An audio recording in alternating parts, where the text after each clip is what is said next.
Dr. Corinne Allen, international author, lecturer, researcher, and practitioner in natural health, nutrition, and neurodevelopmental education for over 30 years, is an expert on how to affect brain health, learning, and behavior problems without using drugs.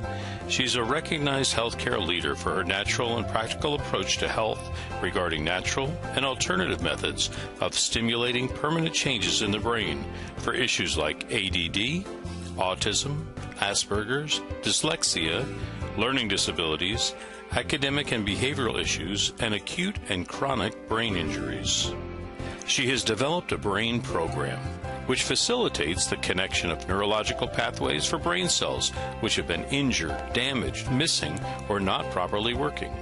Dr. Allen's brain research is applied in the Advanced Learning and Development Institute's brain programs.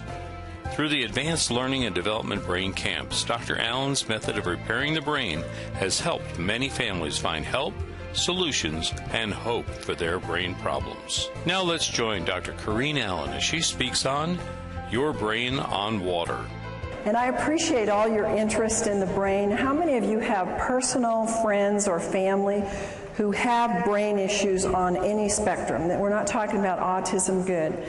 We see it everywhere. We now have 1 in 75 on the autism spectrum. Research shows that 7 out of 10 people actually have some kind of injury in the brain from birth. And we see statistics that now say 1 in 10 have brain injury on some level. And I think if anybody is a teacher or a worker in the public school system, you understand and know that we have a very serious problem. And it becomes very, very serious when that problem comes into your own family and into your own home, right? And it's what do we do about it? And what can we do about it within our financial means? Because these things can break the budget. So we're going to give you some exciting things tonight about how you can share this with others and use it more effectively for yourselves. I've been in the natural health field for over 30 years. And I'm going to tell on myself a bit tonight because, you know, a lot of us in the field think we've learned a lot, and we have, and we know a lot, and we do, but we never know enough. And I told people to use the wrong kind of water for a lot of years. And one of, you know, the things that when I found good water, the best water, I immediately grabbed onto it because I'd been teaching people about pH and acid alkaline, and we tried all the products that we could think of to get that to work for them, and of course the diets, and nothing worked like what we're going to show you tonight. And because we have a brain center where we work with brain injuries and actually do a 2-week intense program to help the brain to circuit its pathways and do them permanently, water is a very core part of that issue. So we're just going to talk about the full spectrum of brain issues tonight and how the water, the very special water that we're going to talk about tonight, is going to help them. Your brain on water. You know that water is the very most important ingredient in your health. How many of you believe that? Now, I believed that 30 years ago, but I didn't practice it. And I didn't have a way to give people the best avenue to get that water into them. It's the one big secret that is being missed. Water is essential to superior health and wellness. And we're particularly concentrating on the brain because that is the part today that is exponentially out of control. Now, the composition of water, we have water in the body, we have it in the brain. 80% of your brain is water. How come nobody talks about water in your brain? How come nobody says, take this for your problem? They say, take this pill or take this nutrient, and we forget about water. Our purpose tonight is to show you how the first and the foremost thing that we want to do is we want to do water, but the right kind of water, because folks, we're going to show you that if you do the wrong kind of water, you're really wasting your effort. Now, the body is 75% water, and in that you have your bones, they need water. Your kidneys, look how high your kidneys are, 82%. No wonder people get kidney infections and kidney problems, because they cannot flush those kidneys if you don't have them filled with 82% water. And your muscles need 75. How many of you get muscle aches and pains, and there's not enough water flushing the toxins out? And then the blood, look at that, 90%. Is it any wonder why people that drink coffee and sodas and very little water get hardening of the arteries, and we have such a high amount of people in our population today that are on cholesterol medications, and heart disease is the #1 killer? It's because 90% of the blood is water. Your brain on water. Your brain is the missing link in the health of your brain. It's the essence of life. It has the electromagnetic current that fuels our cells. It's the resonance field. It's all electrical through which the cells communicate. So if you want transfer of DNA, you've got to have the proper water. It's the conduit and the transmission of the vibrational information. The water transports, it stabilizes, it signals, it lubricates, and it structures. It does almost everything. And without it, you can't have brain neurotransmissions that are working properly. How does the body use the water? It uses it to produce hydroelectric energy, especially in the brain. How many of you have ever seen a hydroelectric water in the home?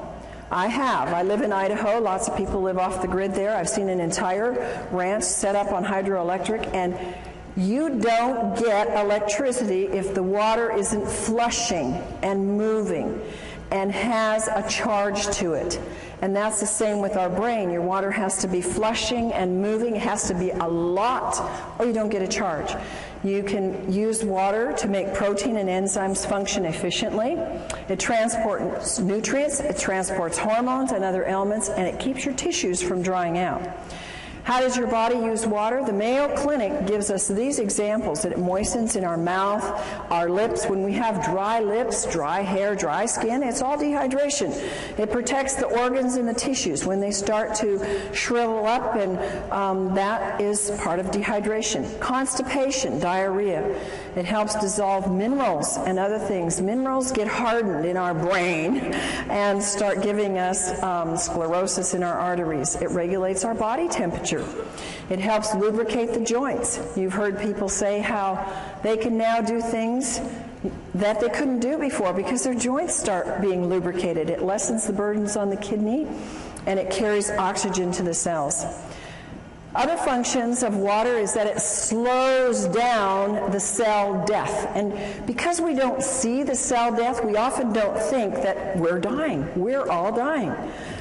But we can slow that process down. It lubricates and it cushions. The water flushes out the toxins and poisons, and it helps produce digestive enzymes.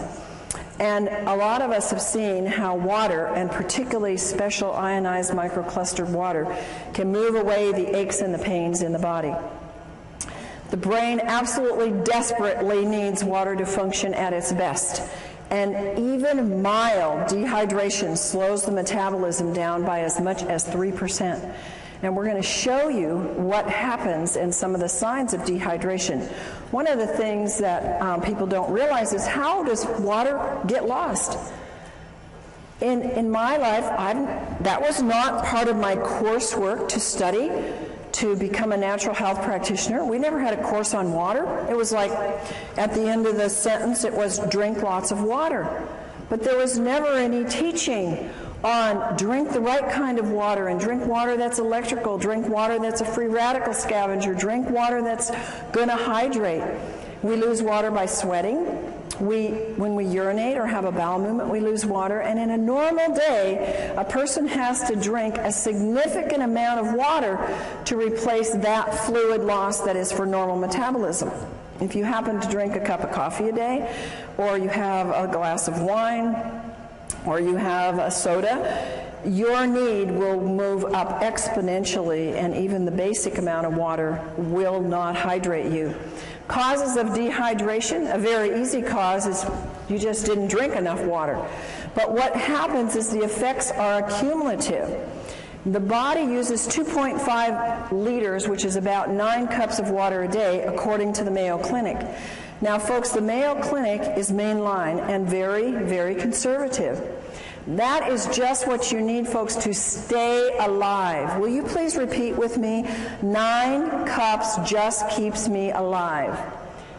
9 cups just keeps me alive.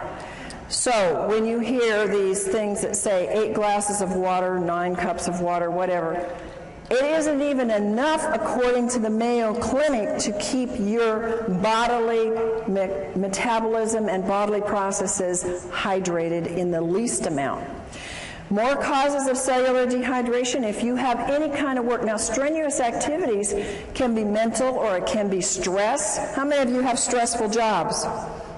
Most people do or have stress somewhere in their life. Maybe I should have said, how many of you have stressful kids or grandkids? Maybe that's what your trigger is to more hands. Okay, so if you eat foods that are little in fruits and vegetables, they're dried foods. They take a lot of water to digest. And acid, it's like you didn't drink at all, because acid consumption of water, and how many of us have been diligent about getting purified water? How many of you out there have been really diligent about making sure you don't drink tap water and you drink bottled? Oh, I was adamant, you know, we have RO in our house, we have distilled, we have everywhere I go, we have purified water. It's acid water, you might as well drink nothing. And digestion of, in the digestion process, the fluids are not being replaced. Thirst is the last thing. And you know, I can remember saying to clients, you need to drink more water, and they would say to me, but I'm not thirsty. And I really didn't have a good comeback other than, you need to drink more water. But I sure do now, and you will too. Dehydration occurs when there's more water leaving the body than is being taken in. And the body is dynamic. It's moving all the time, and it's always changing. And this is especially true with the water levels in the body. How many of you notice now that your body craves water? I've noticed since I've gotten on microclustered water, I can tell my body is like listening now. It's like it's woken up all the receptors, and it like says, I need more water. And before, I never was thirsty, and I would forget to drink. So your water routinely needs to be replaced. So we lose it in all of these examples, which we're going to now show you. How many of you are not aging? Oh, we got some. Well, I tell you, after I hit about 45, I started to feel it. And after I hit 50, I started to feel it more. And then the next decade, I felt it more. And I am so thankful to God that He brought into my life and into the United States, because literally this was not available to us many, many years ago, that now I have a tool before I'm 100 to start really challenging my aging process. And you see, aging causes a decreased thirst. It just goes away. And you see many, many older people who say, I'm drinking? And you look, my folks are 93 and 90. They live in a retirement home. Nobody drinks water there. It's like water purifiers. It's like foreign. And they're all suffering, too. They're not in very good health. Another thing that we sometimes don't want to hear, don't want to see, is that alcohol causes dehydration. Well, if you're going to drink, then at least be aware you need to drink a whole lot more of the right kind of water to deal with that dehydration it causes. Now, there are special circumstances that cause dehydration, and one of them is burns. And if you know anybody that has lots of burns or little burns, they're going to need a lot more water in their body. Here's another one of those American, don't tell me, don't talk to me about it, I'm going to keep my cup of coffee. You know, when I was very, very ill in my 20s, this is what led me into nutrition and natural health, I had to quit coffee because it was actually pushing my energy down. And I thank God it did, because I realized then what it was not going to help build up my health. And a lot of people just haven't gotten that yet. They haven't figured out that it's reducing your melatonin in your brain. That's very, very important for good, sound sleep. It's decreasing your memory enzymes. I want to be full of a good memory on into my 90s and 100s. It can cause DNA damage. It affects your overall brain functioning. How many students do you know? And when I went to college and grad school, everybody was drinking coffee to what? Think, study, stay awake through the night. I couldn't handle it. Thank God at that time I was sick enough that even coffee wasn't helping me. But it actually depletes their brain functioning. And when people crave coffee, it's a craving for water that their body needs. 10 ounces of coffee removes 12 ounces of water from the body. Dehydration is caused by diarrhea. Diets cause dehydration. When you see people or yourself or whoever, when they eat a lot of snacky foods, processed foods, refined grains, chemicals, high in chemicals, preservatives, sugar is a big one. It steals the water from you, and people don't think like that. Now, of course, salty foods cause you to crave and maybe to thirst water, but what do people quench that thirst with or try to quench it with? Sodas or iced tea or something that further causes dehydration. Exercise uses up water. We know that this doesn't include just the physical exercise, but it includes the mental as well. You're going to need way more than the 2.5 liters to fill up that body's dehydration just from some of these things. Fever, we know that edema means dehydration. I've told this to people for years, and you know what? It's so hard for our brains to get it. Well, how can that be a lack of water when I got too much water? Well, it's because the inside of the cell is mostly salt and your potassium, sodium pumps aren't working right. And the body pulls the water from other parts to assist that area, and you get dehydration. And if you drink enough water, you must drink it until your urine is clear. Now, the only exception to that is, of course, if you just took a B complex with the riboflavin in it, and that will make the urine very yellow. Water is the best natural diuretic, and if people would just use a lot more of that, they would find their swelling and things would be much more improved. High altitude causes dehydration. Again, I'm going to tell you a little story about myself. It's kind of, when I look at it now, it makes me feel rather stupid and ignorant, but I went to Ecuador a few years ago, and I got very sick in Quito. And I thought, what's the matter? I'm not sick. I don't want to get the flu. I felt horrible. And, you know, we had a bottled water here, bottled water there, bottled acid water. And, I mean, I was sick. And it was a health trip. There were a lot of other people there who were into health, and nobody knew to drink water. In fact, you know what they gave me? They gave me cacao, which is chocolate, which has caffeine, which further dehydrates you. I didn't know any better. I was so desperate, so I took it. But now, if I go back there or any high elevation, I'm going to know you drink a lot of the right kind of water and really hydrate yourself well.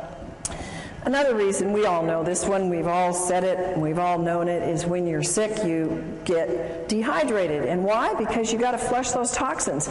And one of the reasons why we get sick is because we haven't flushed the toxins, and also haven't flushed them with the right kind of water. Chronically ill people have to have the right kind of water, because if you don't, they just get stuck there and then they cause all kinds of illness.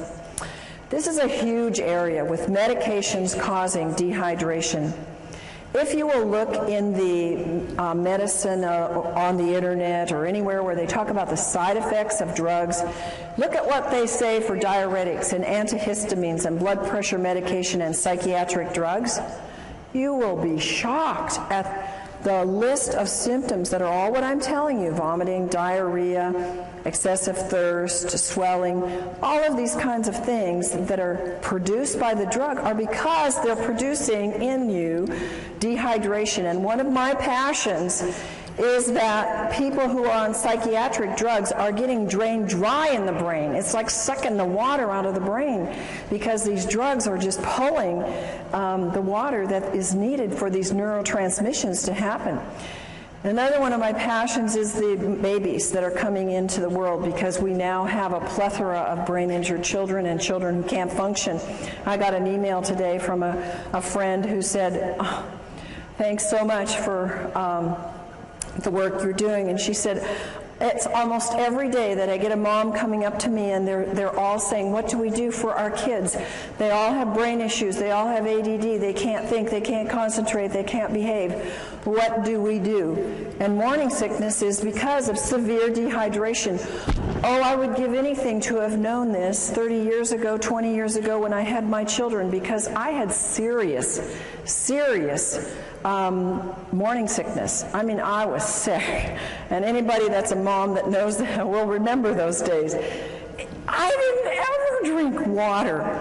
The thing that saved me is that I took a ton of pills for my pregnancy, and it took me a lot of water to get those pills down. And I'm sure that that's the only reason why my kids are as good as they are.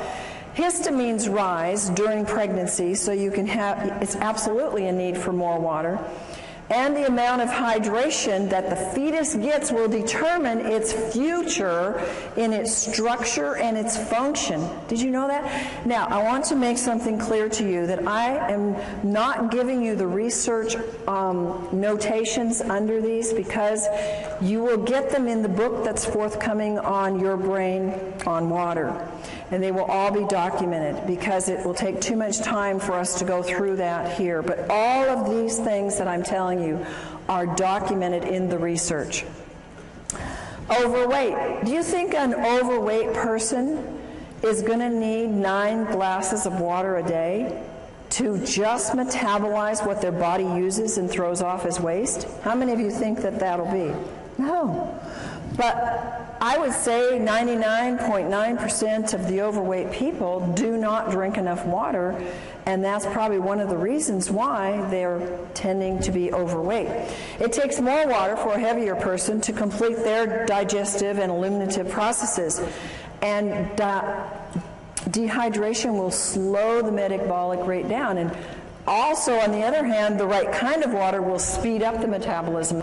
Water moves the fat deposits, but I must tell you, it must be negative ionized water, not positive charged water.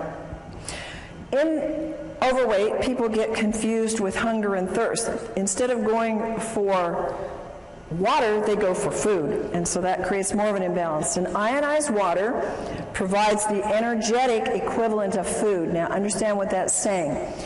Regular water will not do this, but if you are trying to lose weight and you take the ionized water, it will actually provide energy. It's like a source of food to your cells so that you have energy and your body can burn the fat. Sun exposure causes dehydration. The sun, when you're there, you know how dehydrated we get. And what do people do when they're in the sun and for several hours after? They go get carbonated, caffeinated, alcoholic sugar drinks, and every single one of those creates more dehydration. Of course, sweating creates more dehydration. My son is a great guy that works out. It's a water you can drink while you're working out, and you don't get that slush in your stomach, and you don't feel an upset stomach from it. Stress causes dehydration. I look at the hours I used to work. I still work them, but I used to work them without drinking water. Now I have large glasses of water beside me all day long. And I would think, oh, I'll drink later. Oh, I know I need to drink. And my day would just go push, push, push, push, push all day long. And I didn't do my body too good of good. And, you know, I've had to undo some of those things. But again, it was like I wasn't making the connections. And I believe I wasn't making the connections because I was so dehydrated my brain couldn't put it together. And I didn't have anybody come and tell me that there really was a water. I had lots of people come with alkaline water and these machines out there, and I'd been checking them out for 20 years. And I said, these don't work. They're not doing one thing for you. Why should I spend $1,000, $2,000? Why should I spend anything on them? I don't want to give my clients this kind of water. So I knew, because I was always testing them, that what I was seeing on the market really wasn't working. Stress will use up hormones. It will use up neurotransmitters, making them work harder. It will use up your vital resources, and you have to have water to keep them functioning. Now, we all know that too much salt isn't good, and using the wrong kind of salt is bad for your body because it will grab water and dehydrate you. But using too much salt, especially on salty foods, because that's the wrong kind of salt, folks. They don't put sea salt on those things. We're going to tell you in a few minutes the right kind of salt to use and how to use salt to help your hydration. Of course, vomiting can cause dehydration. So when you see those information on any drugs or anywhere where it says causes vomiting, you know that it's possible it can cause dehydration. What are the dangers of dehydration? Well, if you're dehydrated as much as 5%, it can reduce in as much as 20 to 30% drop or make your physical activity go down. How many of you notice a drop in your energy when you're dehydrated? How many of you notice that when you take the right kind of water, ionized, microclustered water, you have an increase in energy?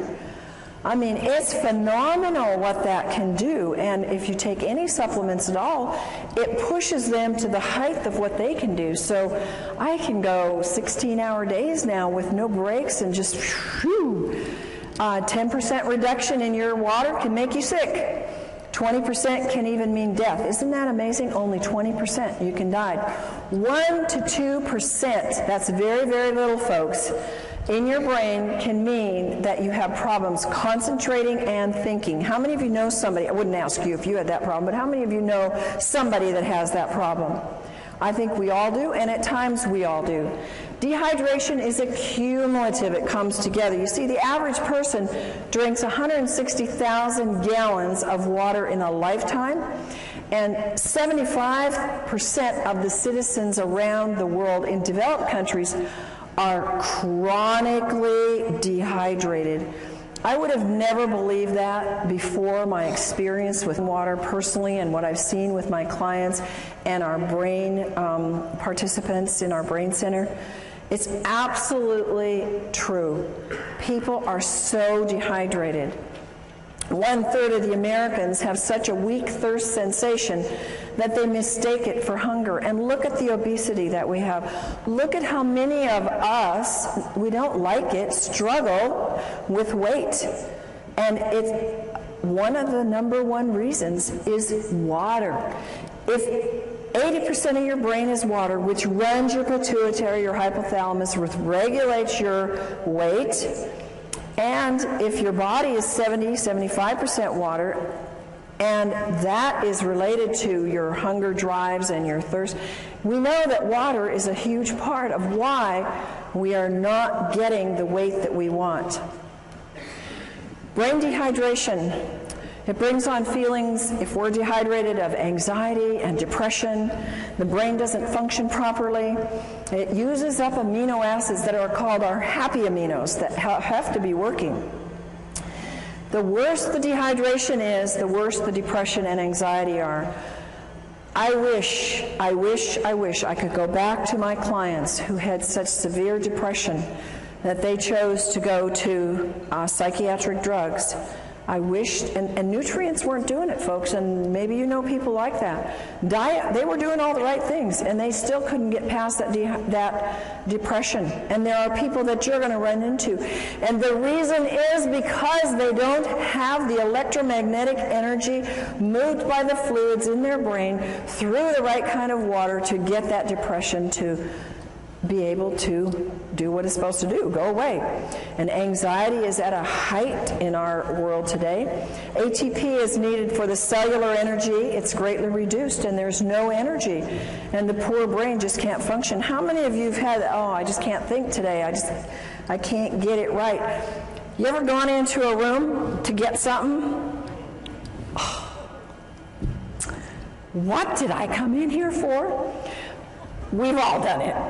The only thing is it gets worse after you get 50 and 60 and 70, doesn't it? And so that's your trigger. Boy, I'm not drinking enough. I got to get back and get my water, but get the right kind of water. What are the side effects of brain dehydration? One of the side effects is your body starts to use up the antioxidants because of its great need to get rid of body toxins. What is one of the biggest things on the market today? Antioxidants. It's millions of dollars are being spent on antioxidants because they're being used up because of a lack of water. Brain aminos are used up to make up for this lack of water. Tryptophan and tyrosine are amino acids that are mood stabilizers. Their deficiency makes us feel anxious and depressed. Dehydration and mental functioning. Folks, part of my passion is to help you, to give you a tool to get to teachers, to get into schools, to get into our public facilities where our children are being, they're being labeled, they're being given drugs because they cannot have a good memory, they have a fuzzy memory, they can't remember math, and they can't focus. It's loaded in the schools today. And if they had the proper water, this would probably dissipate very quickly. Dehydration lowers the psychomotor processing speed, the memory, the concentration, and fatigue. How many kids and families do you know they come home and they have no energy left? They can't do anything. They want to sleep till noon on the weekends. They can't think through their school to get it done quickly. It's epidemic, folks. It affects their cognitive ability. It impacts their physical performance and their motor skills. So you are the tool. You are the conduit.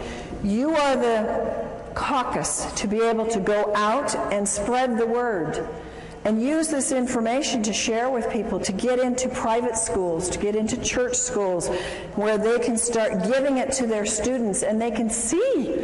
The teachers won't be screaming at the parents to put their kids on those awful drugs.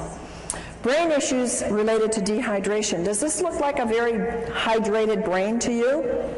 It doesn't to me. This is a real picture of a brain, and it's got a problem. Alzheimer's and dehydration, I have known for years in my practice. That has been research proven. Remember, what I'm telling you here is not my opinion. These are documented facts in research that Alzheimer's and all these other things that I'm going to relate to you are coming from documented studies that dehydration plays a significant part in it. Alzheimer's tends toward vasopressin levels, which is responsible for the water being in the right balance. Alzheimer's have increased dehydration. And one of the hardest things that I've seen in my clients that have had Alzheimer's parents or relatives, they can't get them to drink. Once they're past a certain level, it's very, very hard to get them to ingest the water. So what I say is, if you can only get a little bit of water in people, for heaven's sakes, get the right kind of water in the people so that it's hydrating water. Anxiety and panic attacks, they are rampant. People are paralyzed with panic attacks and anxiety. And what happens? They don't have water. They've got their cup of coffee next to them on the road. They've got their coffee in the morning, or they've got their soda at work.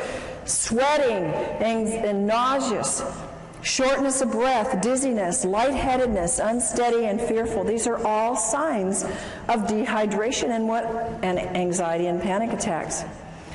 This is something that when families deal with anorexia and bulimia, if they would know how important hydration is, they could probably save a lot of money and a lot of stress. I've dealt with families with this problem. How many of you have ever known anybody with this problem? It's very serious, and it's very life-threatening. And they have severe dieting issues. They have little or no intake of fluids. They starve themselves. They binge. They vomit. They lose their appetite. They have anxiety, sleep disturbance, fatigue, lack of well-being, depression, irritation. All of those are brain problems. All of those are brain dehydration. Comas. I'm dealing with several people right now in comas. And I've found every single one of them is like 1 or 2 or 3 or 4% hydrated in their brain. They're barely hanging on, and they've been in these comas by God's grace for a long time.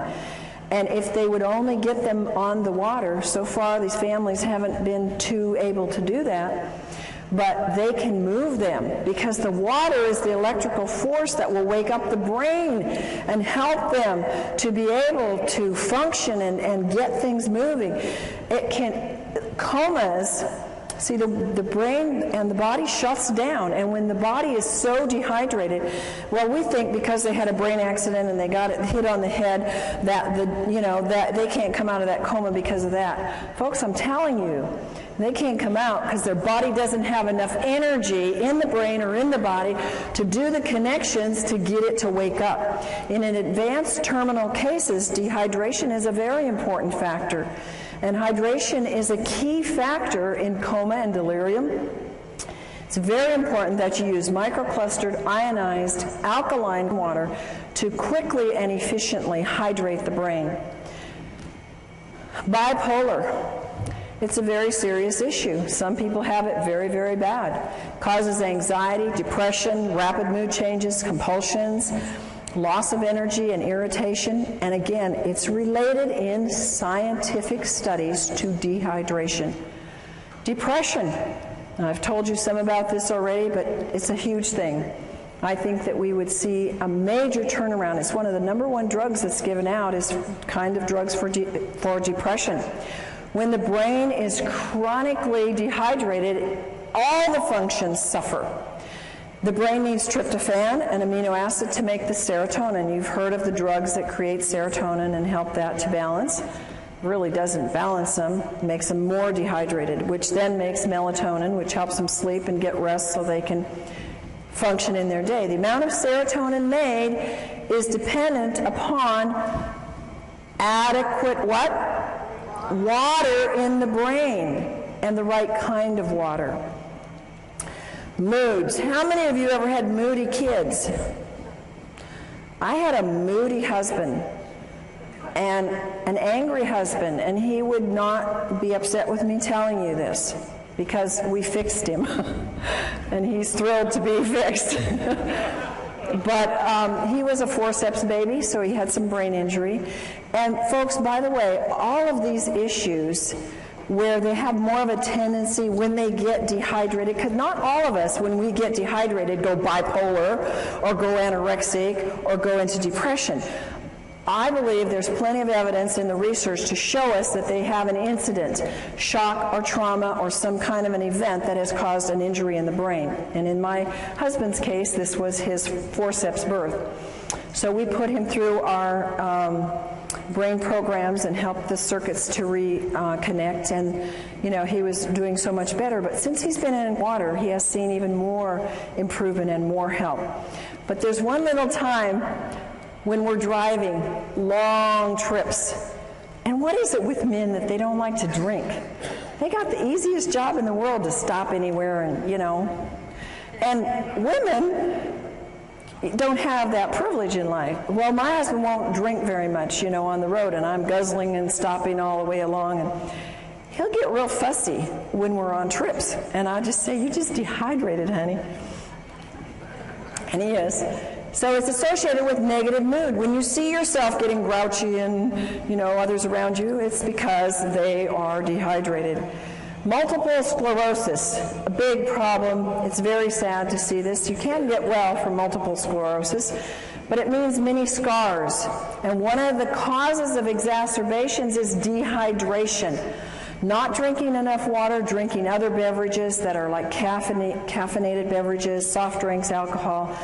I know a number of people that have MS that have gotten over it, as I've worked with them in my practice, because they really went on a strict diet and did a lot of things, but others have not because they refuse to drink, and they continue to drink their sodas and their dehydrating beverages. And dehydration doesn't necessarily cause it, but it makes it much worse. Here's one that everywhere I go, I have people tell me, "Oh, and yeah, my this relative, friend, acquaintance has schizophrenia." We don't hear about this because nobody's going to come up to you and say, "I have schizophrenia." But schizophrenia is very much related to dehydration, and the high risk of dehydration further from the psychiatric medications that they're on. And they show depression, they show delusions, hallucinations. Remember coma and being delirious, lack of water, no energy, again, brain doesn't work right, confusion, stupor, comatose-like, and suicidal.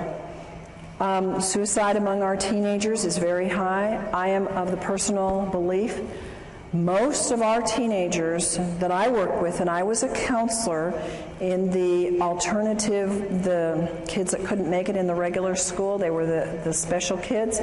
So I worked with them for many years. And they never drank water. Of course, I didn't either.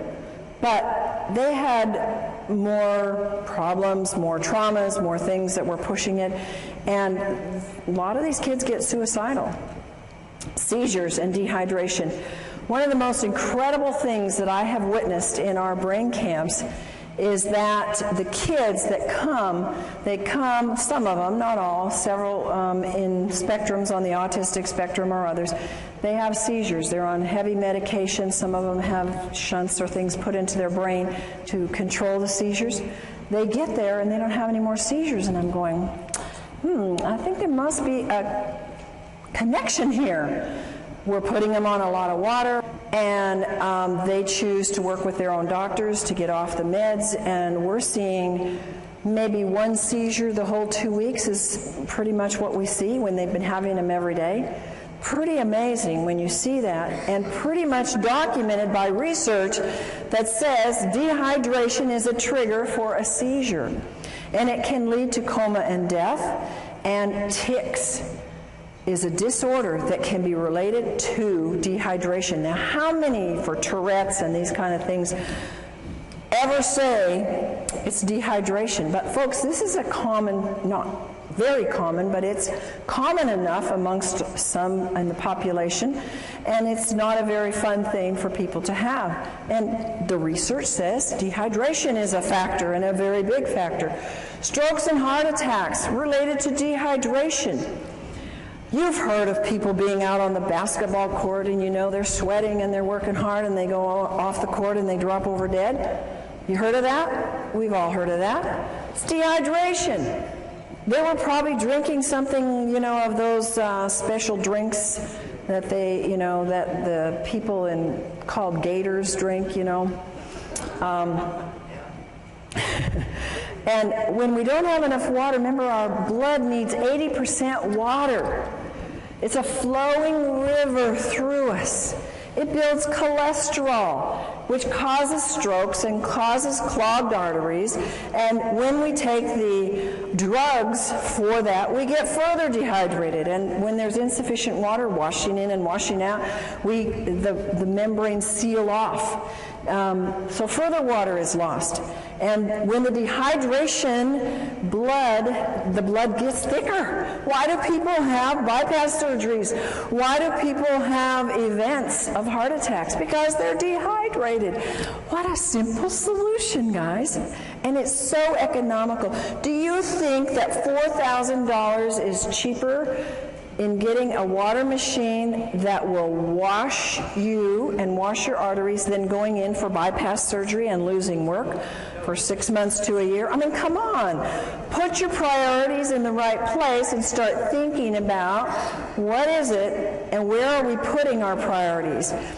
When we think about, when my husband and I were introduced to this kind of water, we said, that's a no-brainer. We're spending all this money on supplements and all these things to get younger and to do the work that God's given us to do. It doesn't make sense for us not to have the best water on the planet. And so cholesterol is a production in a defense. It's God's way of protecting us from dehydration. Swelling of the brain and dehydration. If you lose more sodium than fluid, you will swell. The body compensates for this loss by producing particles that pull the water into the cells. This produces edema and swelling. And when this happens in the brain, there is severe, grave consequences. And folks, you and whoever gets this information from you, this information may save a life. Because when somebody has a car accident or an injury to the head, the number one thing that can cause more brain injury is the swelling. And if you cannot stop that swelling, you will have so much more brain injury and in many cases death. So remember that little piece here. There are little life nuggets here that can save many lives if you pick them up. Brain dehydration, histamines, and brain allergies. Whoever thought that allergies were related to dehydration? Oh my goodness, when I was 16, I started this thing called allergies, and so my parents took me down to the doctor and I got all these tests, those miserable tests, and then I had to for years get these crazy shots of these antigens, and I thought, these aren't doing anything, I still have allergies. And, you know, I started moving into nutrition, and that helped, changing my diet, and I think just getting more fruits and vegetables, getting the water from that, getting more minerals. And I eventually got rid of the allergies, but what I could have saved myself in money and time and lost things in life. I had headaches for probably 7 years every day of my life. It was allergies. It was toxicity. I never drank water. I didn't even drink regular acid water. I didn't drink anything because I was not educated. And we need to be educated and to educate others about how important brain allergies are a very key factor for people. In fact, a very high number of people have allergens that get into the system, and because they don't have enough water, they affect you in having anger, anxiety, behavior disorders, compulsions and ritualistic behaviors, confusion, concentration problems, depression, mood disorders, nervousness, schizophrenia, and speech disorders. A lot of times we don't even relate these. They are allergies.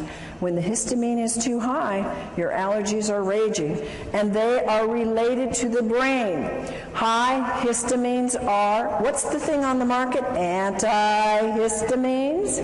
Because they know you've got to bring that histamine level down or you're going to be miserable. If you have a brain allergy or if you have a body allergy, it's an indication of dehydration. Chronic dehydration can cause histamine to become excessively active. Supplying the body with water, and again the right water, will cause a disappearance of the high levels of histamine. And water, now folks, this is science, this is studied. Science has told us that water, even regular water, will reduce histamine amounts. But think of how much exponentially you can raise the bar if you have microclustered ionic alkaline water, because it inhibits the histamines even more and their production and acts like an antihistamine. It's fantastic. Science has documented a lot of things for the brain, and histamines is one of the things they know. They've done the studies. Brain issues are linked to the histamine levels being way too high.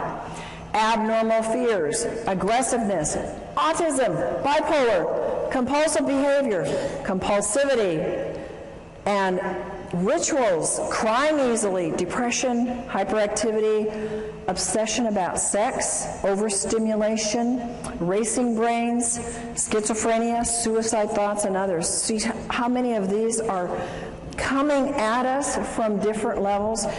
Many of these things you've heard just a few minutes ago about dehydration. Now you're hearing it about histamines, that they have high histamine levels being caused by the dehydration.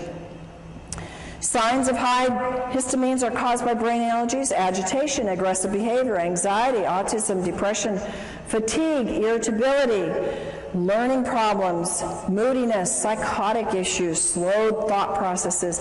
And do you know that most common in the world of allergens is dairy and gluten? One of the things we do in our brain camp is we do a gluten-free, dairy-free diet, teach people how to do wonderful recipes without gluten and without dairy, because they are such high triggers for the brain to go into some of these things. Water is a natural antihistamine. Research shows that water is known to reduce histamines. One of the greatest researchers, and I recommend you Google him and look up his works because he has a lot of great books on water. He's done fabulous research and is responsible for giving us a lot of good information about what water does. Batman Helge is an MD, and he says that water inhibits histamine production as well as its excess release. And he's the one that found in his research that water by itself had the strong antihistamine properties. Allergies are in epidemic proportions. I used to think in my practice, every single person that came in, now granted they came in because they were sick and they had issues, I wasn't dealing with a healthy population, but that everybody had allergies. But research says that 2 in every 10 now suffer from allergies. And the young are developing nervous system problems, and their nervous systems are particularly vulnerable to any allergic or toxic overloads. Allergies lead to behavioral disorders such as hyperactivity, learning disabilities, etc. At least 1 in 10 child may react adversely to some common foods or additives. Dehydration produces more histamines. Histamines are produced exponentially when the body becomes more and more dehydrated.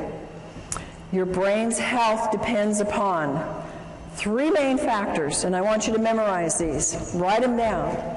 You got to drink water. You got to drink enough water. And you got to drink the right kind of water.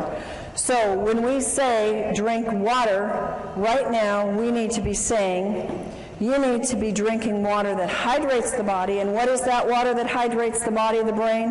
Microclustered ionized alkaline water. Water recommendations, and these are only guidelines because I find that I need sometimes a lot more water than this. The minimum intake for children and adults is 1/2 your weight in ounces. Think about this, folks. How many of our school children even drink 2 glasses of water a day? Very few. And parents say, well, here's your Coke, here's your milk, here's your, your health drink, whatever those are on the market today. Here, you need some energy, take this. And they're making them more dehydrated. The body needs no less than 2 quarts of water and 1/2 teaspoon of sea salt every day to compensate for its natural losses in urine, respiration, and perspiration. Remember that the inside of the cell is water with salt in it. It's not just water. So I noticed, I was on a weight loss diet recently, lost 10 pounds in a week, and water was a big part of it. And it was exciting, and I would take a teaspoon of salt, and I love salt, so it wasn't hard, but it helped me. I mean, it was pushing it out.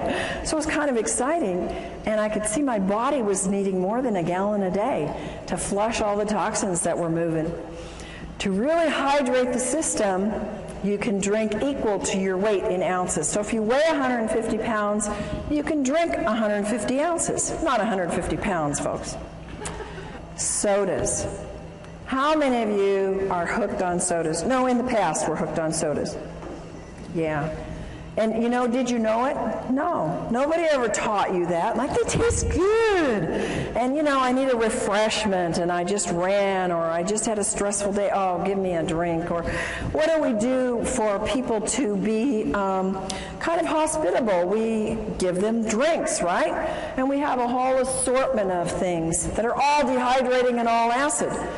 If you substitute milk, juice, sodas, tea, coffee, alcohol, you have to drink even more alkaline water.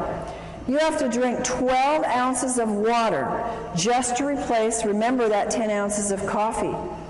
It takes 32 ounces of alkaline water at 9.0 pH to neutralize 1 8-ounce soda.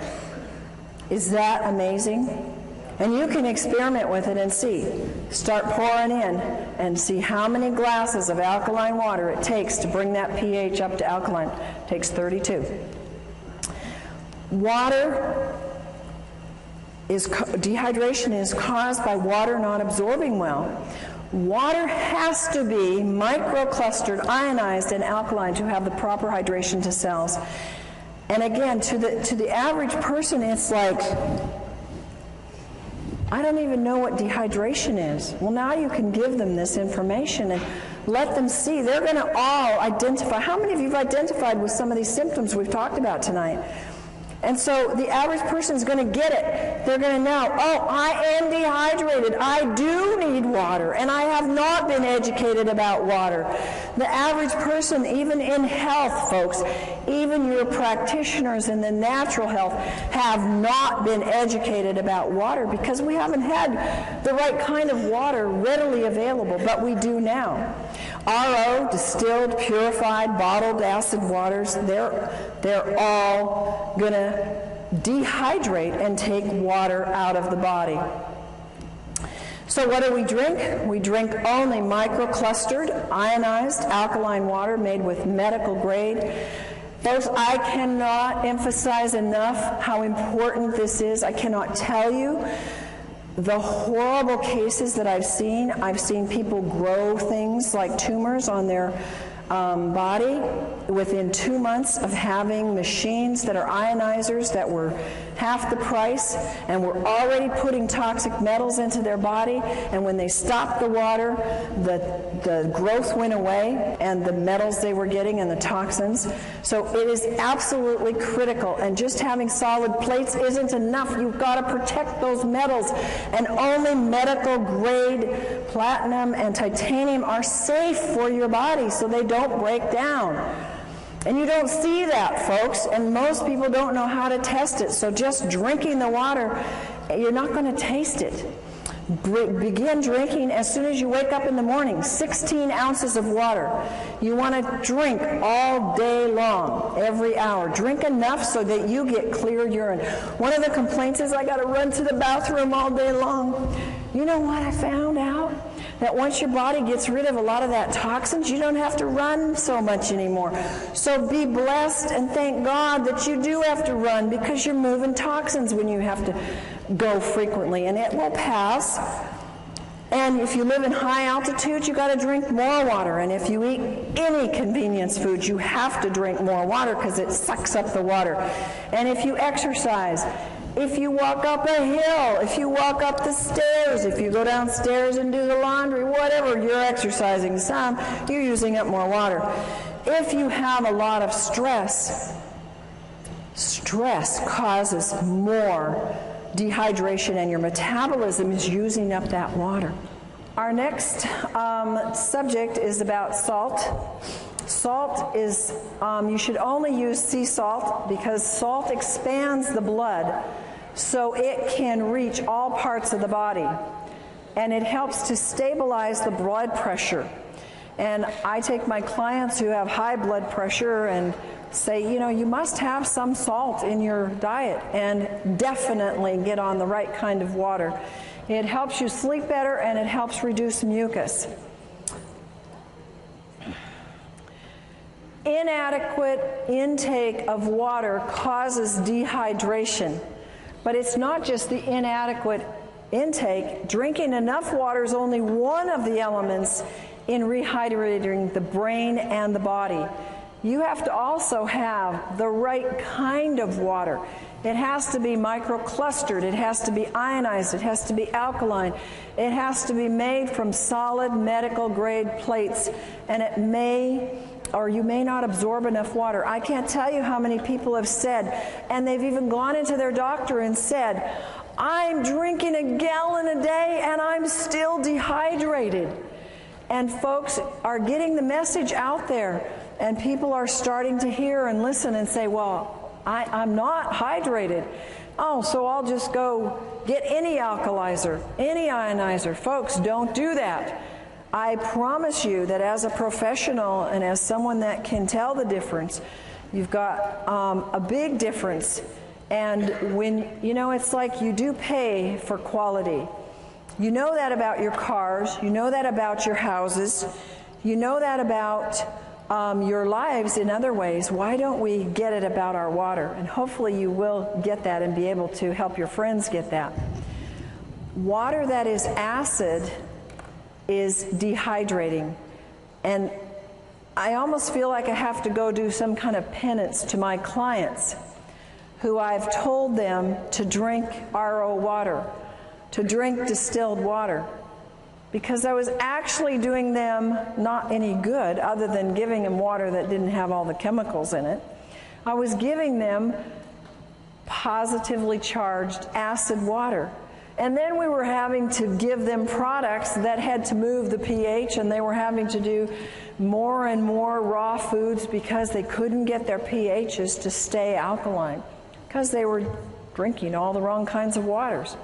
Water that is acid is dehydrating. One of the greatest things you can do with people is go up to them and say, hey, you drinking that water? How long have you been interested in good water?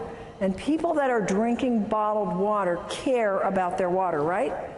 They already are aware that they need to be drinking water and that it's important for them.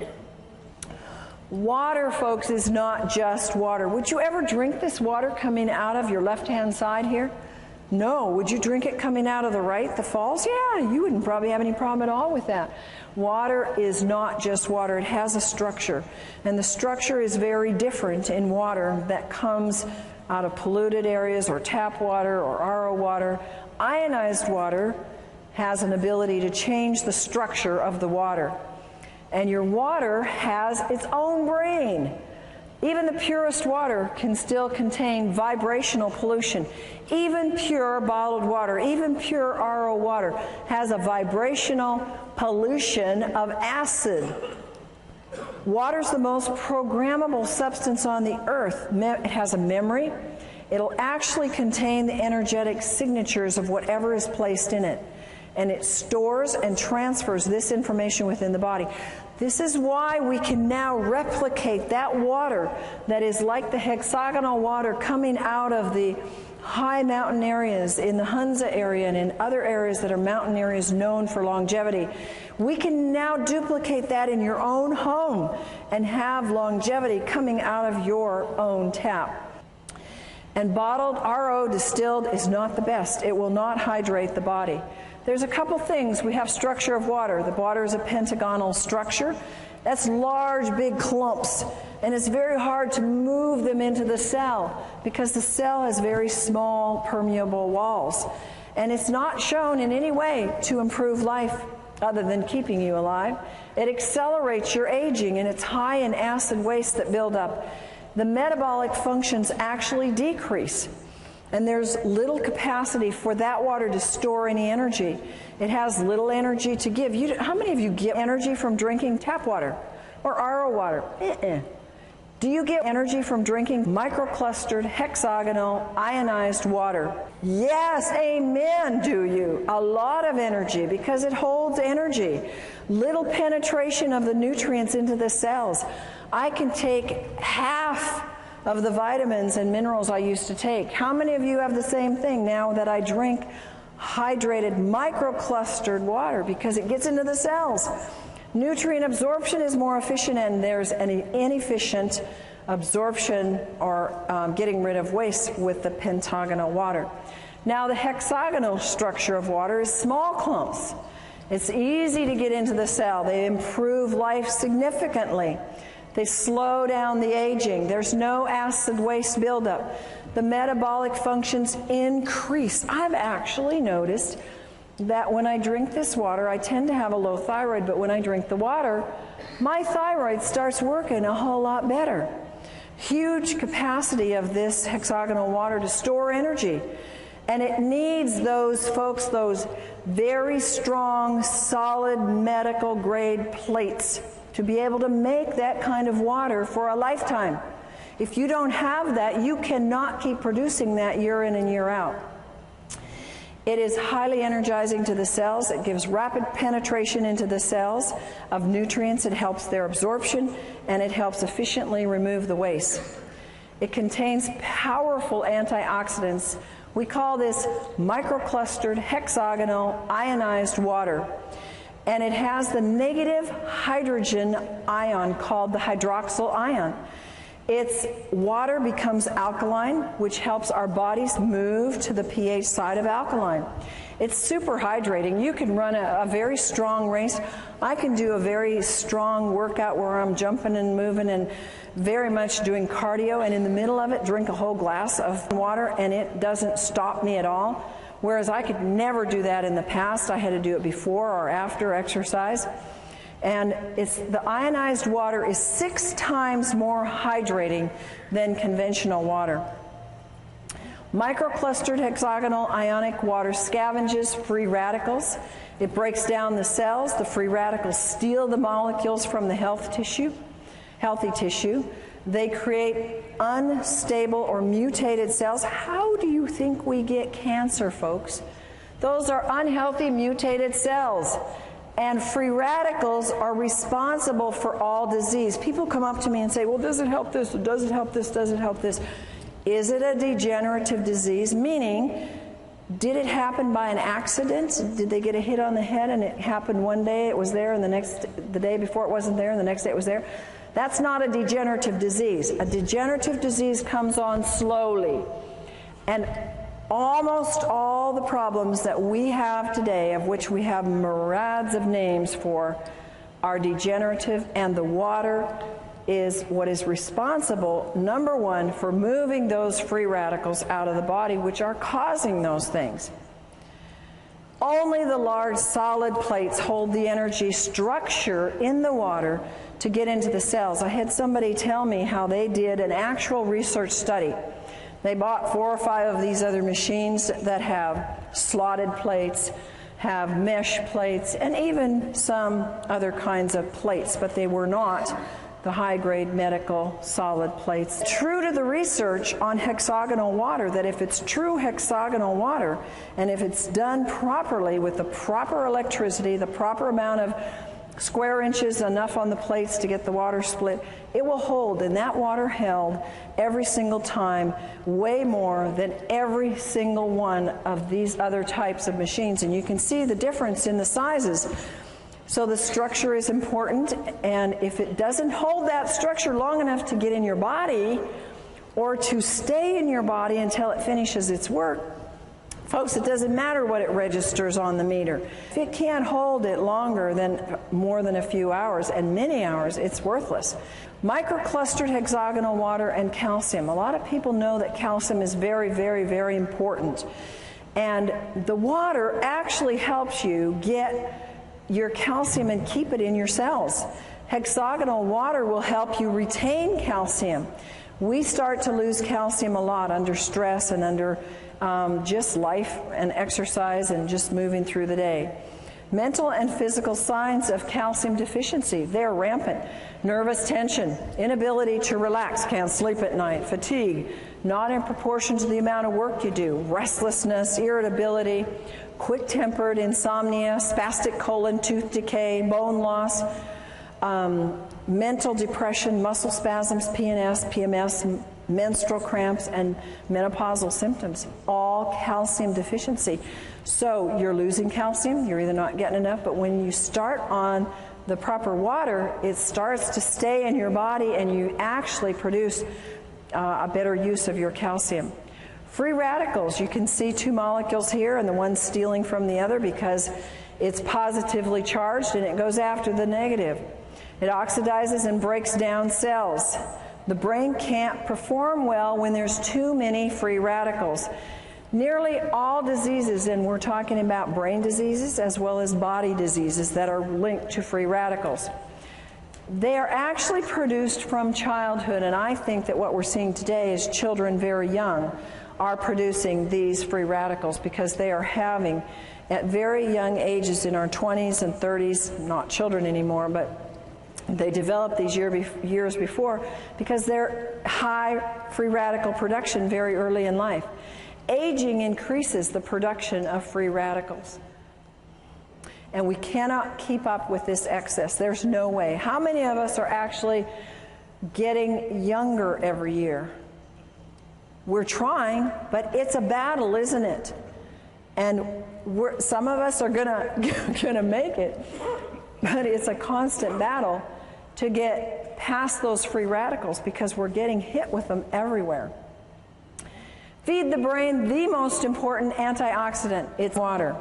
Water is used as an antioxidant, is more efficient and more economical than pills or juices. You can do the math. If you spend $100, $200, $300 a month, which is not unreasonable, a lot of people are doing this for antioxidants, either in the form of juice or pills a month. You multiply that times 10, times 12, you've got easily $4,000 a year. And it's gone. And you only got it for you.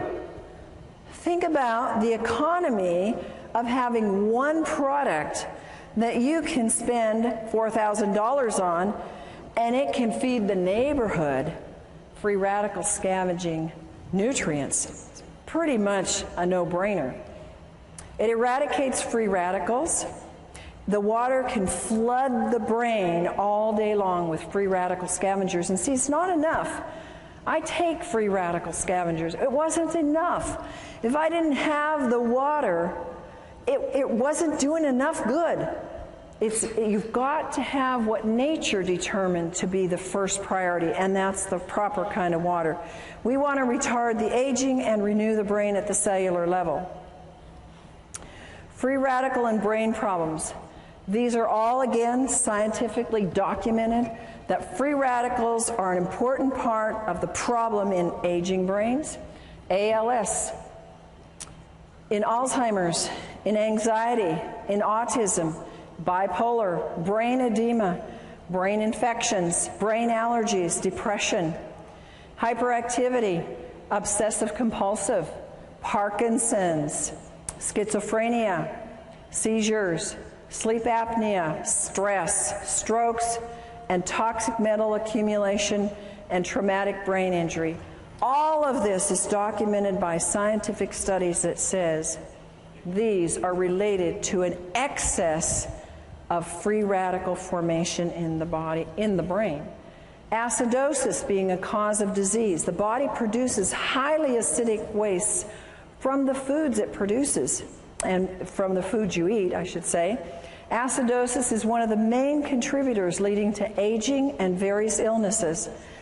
Acid wastes, if you don't excrete them, what do? They circle around and around and around. They end up being aches and pains.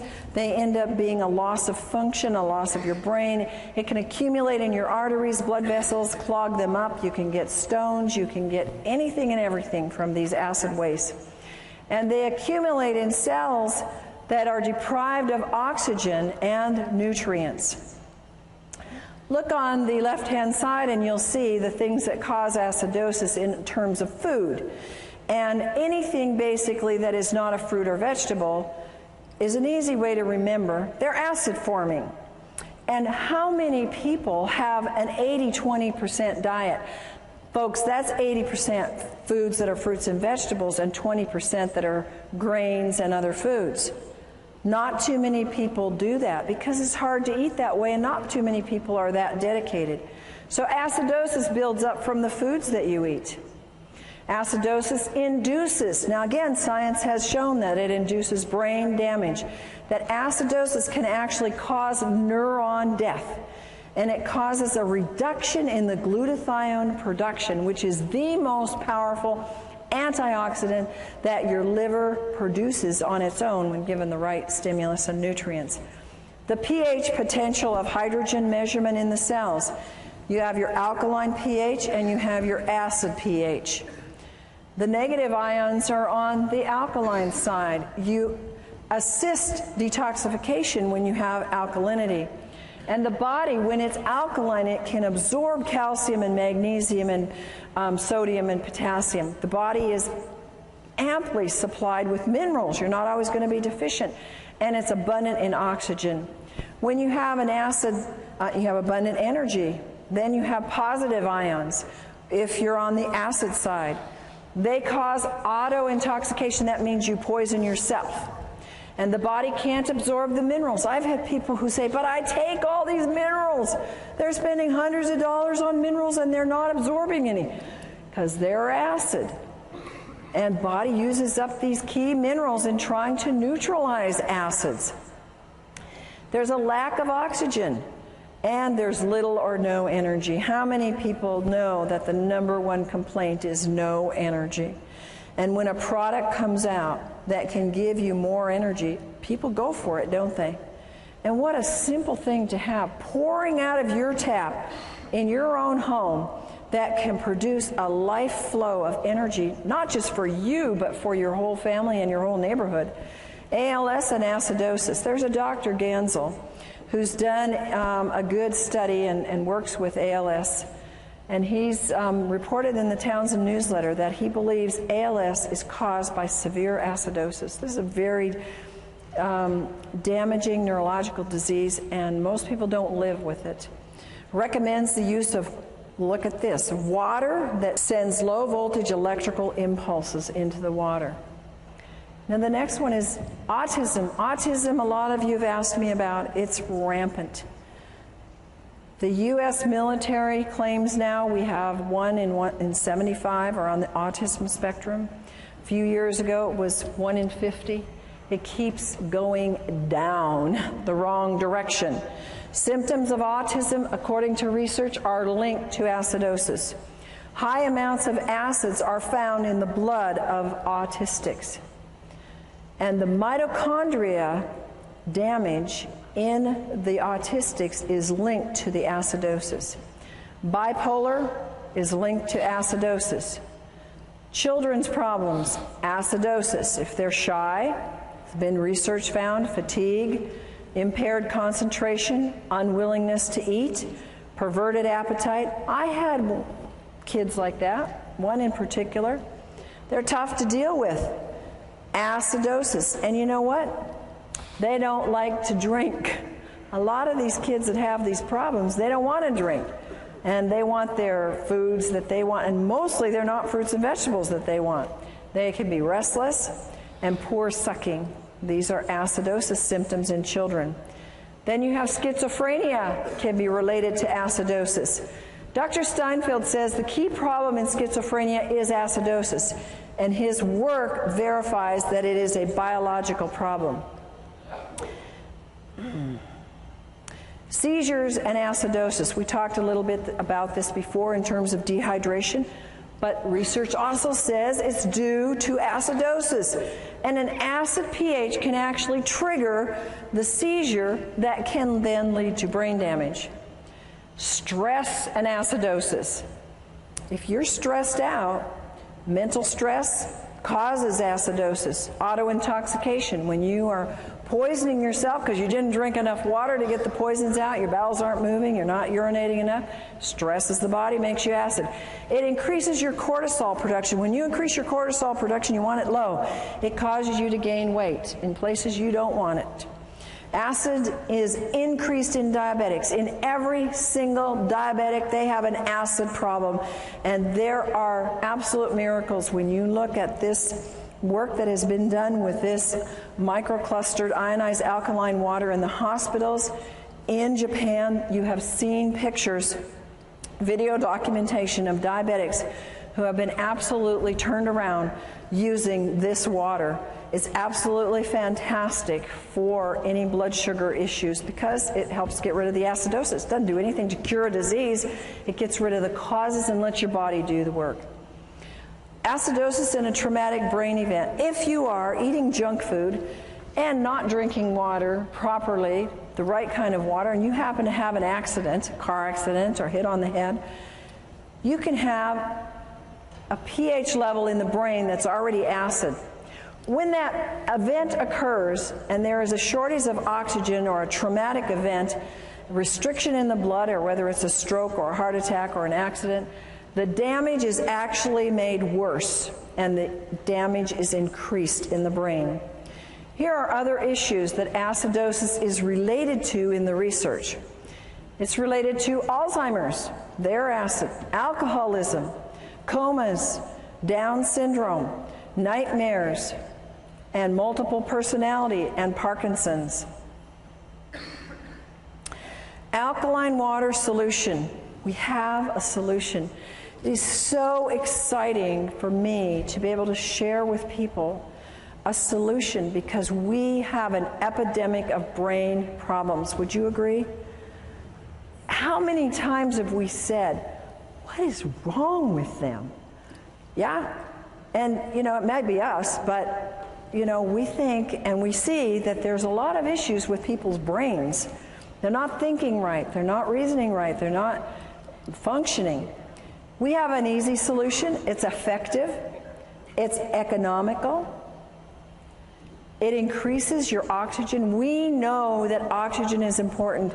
How many of you know that cardiovascular exercise will increase your oxygen? How many of you do it every day? Good, some of you, but we don't do it enough, do we? And how about if you could oxygenate your brain every hour of the day by just drinking a glass of water? Is that amazing or what? Nothing else like it. It moves acids waste efficiently, and the most efficient, and it neutralizes the acid in the cells. Use common sense, folks. Don't assume that water's going to cure anything. The body will heal itself when it's given the proper nutrients. And folks, water is a nutrient. Talk to people like this. Water is the number one thing that we are missing in all of our health programs. And that's the number one nutrient. It's a nutrient. It's not a cure. It's not a pill. It's not a prescription. It's a God-given nutrient, and it's the number one nutrient. And the wonderful thing is that we can share it at such an inexpensive cost, literally. You know how much medical things cost? Have you ever had a medical event? You can put out how much? $4,000 in about 5 minutes? Anybody had that experience? I've had many times where I've seen people where they won't spend money on something that will help them prevent an event. They have the event, like go to the emergency, and they spent that 10 times over. So think about that. You know, you're not buying something to have in your home and to have for your family because it's something that you don't need. It's a necessity. I don't think any family should be without this because it is the number one most important thing. Water's not a drug. Water is needed in high amounts because of the laws of nature. Water helps everything else work better, everything in your body. And water needs to be the first line of help. You are the soldiers. You are the infantry. You are the first line of defense. You are the ones that must tell them. You must show them the way. You must teach them.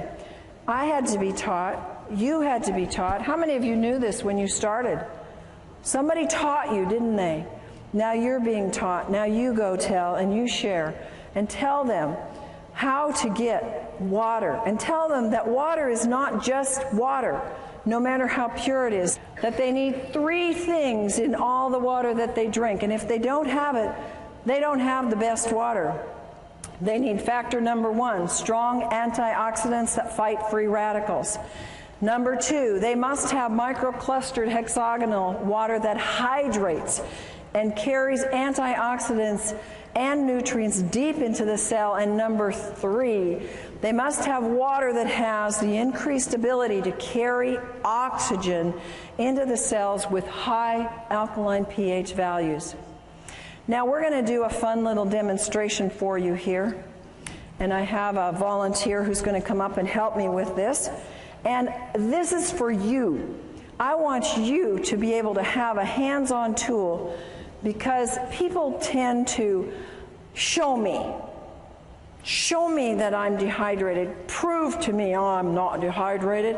I'm going to give you a little test that everybody in the room can use, and you're going to go home and play with it tonight and play with it with your friends. It's a test that comes from some of the acupressure and kinesiology that we learned. This is Gina, and Gina has traveled all day, and so she's been pretty dehydrated, so I thought she would be a good one to test because she didn't get to drink her good water. So first of all, we're going to just test her. And I'm going to take you this way. Okay, and you can see it on the screen. I'm going to test the tip of her nose. If we're going to test her in the clear, I'm pushing pretty hard, and I don't get any muscle or energy break. And now we test the dehydration point, and I have no trouble breaking that because she's very dehydrated. So now we're going to try and find something. She goes to the store, she runs into the 7-Eleven, and she comes out with Smart Water. And she takes this, open it up, and let's take a swig. And you can actually take a swig of it, hold it in your mouth so it goes to the energy to the brain. Good. And unfortunately, you'll have to swallow it. No, not yet. Okay, now let's go back to our point.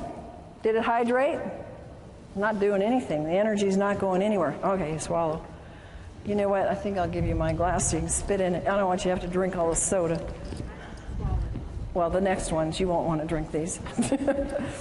All right, let's do some bottled water. So have a swig of RO. You can drink that because it won't kill you. Hold it in your mouth. Now, is this going to hydrate her? It's even weaker. All right, you can swallow that. Now, sometimes we think, oh, we're thirsty, let's go for some juice. All right, so you can swallow that too. Hold it in your mouth. Good old pasteurized juice. Did it hydrate that brain? Not even. Yeah, that's right. And Sprite. Okay, now, you can swallow that if you want. You can spit it out too. Okay, give me a swig, and you can put it on the table there. Okay, give me a strong, let's hear. Nothing. You want to spit it out? Swallow. You swallowed it. Okay. Now, this is good microclustered hexagonal ionized water. And let's put it in the mouth and see what we get there. Hold it in there. And is it going to hydrate or not? What's your vote? I can't even budge it. Now swallow. Thank you. You may have that. I have this. You may. You're going to need 34 of them. You see, you can do that with your friends now. And you can show them. We gave her water. We gave her smart water. And it didn't do anything for her brain. We gave her juice. And it didn't do anything for her brain. And so we need to have the ability to take and show people. So now I've given you a little trick to test for dehydration. You first test them in the clear, and then you hold the point on the nose, and then you can give them tap water, you can give them RO water, whatever's available, and then you want to hold the last, and you can have them put it in their mouth, because it'll go to the brain, and it will show you if it's hydrating the brain. And isn't that amazing? What could we do to our society if we could change the hydration of our brains, starting from our schools, from kindergarten up? Yes, we could change our society, literally, if we would hydrate our brains. Take control of your health. Your body requires a constant and a consistent supply of water. It is the most important compound you put in your body. How many of you believe that? I know you believed it before tonight, but how many of you now are emphatic about it? And no function or reaction in the body can take place without the presence of water. Do you realize how critical that is? If there's a function in your body that is not working, what is that telling you? You don't have enough water, because every function and every reaction in the body needs water. And that is our presentation for tonight.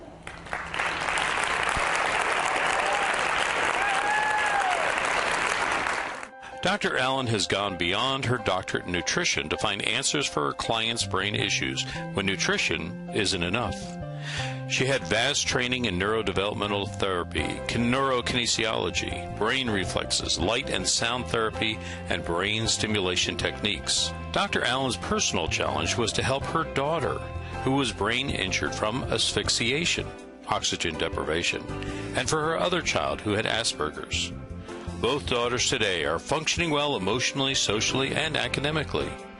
She now offers other families the kind of life-changing information and care she so desperately needed for her own children. Dr. Allen's vast experience includes nutrition, allergy balancing, neuro-emotional release, essential oils, total body modification, homeopathy, magnetic and electromagnetic balancing, herbs, nutritional supplements, quantum energetic techniques for brain and body health, light and sound therapy, auditory integration training, neurokinesiology, and neurodevelopment brain re-education. She has developed a brain program called the Allen Method, which facilitates the connection of neurological pathways which are injured, damaged, missing, or not working properly.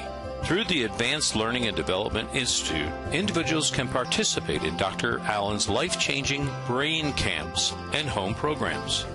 Through this alternative brain developmental technology, many adults and children are finding hope and success with their brain, behavior, and health issues. For more information, contact Dr. Corinne Allen, Advanced Learning and Development Institute. The phone number is 866-81-BRAIN. Our website is www.brainadvance.org, or send us an email, brainadvance@gmail.com.